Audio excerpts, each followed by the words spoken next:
Oh.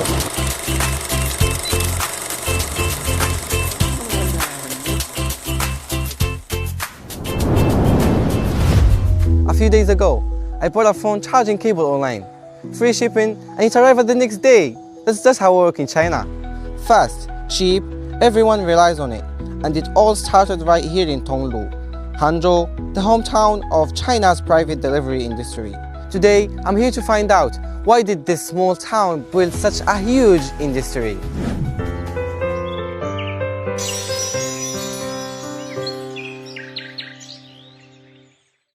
Pretty cool. They told me that if I really want to understand this industry, I need to be a driver for half a day. So, let's do this. Oh. 师傅，扫尾码怎么做？先学习一下。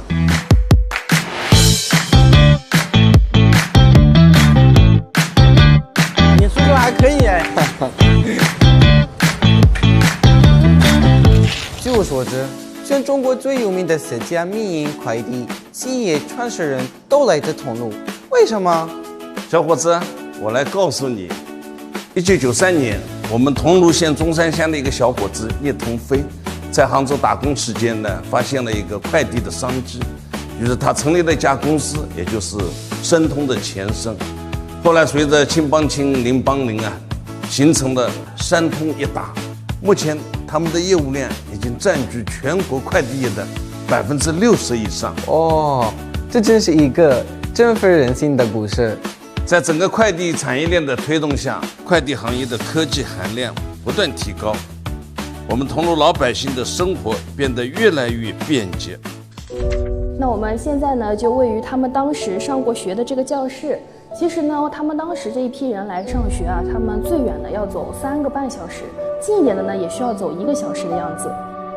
现在我们不仅有无人车送快递，甚至我们桐庐横村还有无人机送餐，短短4、5分钟就可以把热气腾腾的饭菜送到老百姓的家门口。哇 ，amazing！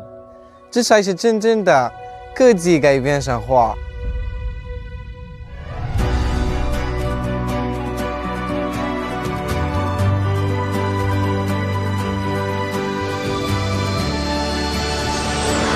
我们申通呢，目前在全球40多个国家都已经有了布局。那么去年我们在菲律宾做了重点布局，然后把那个中国最先进的智能化设备运用到了菲律宾，把菲律宾的这个整个快递的服务质量做了一个非常大的提升。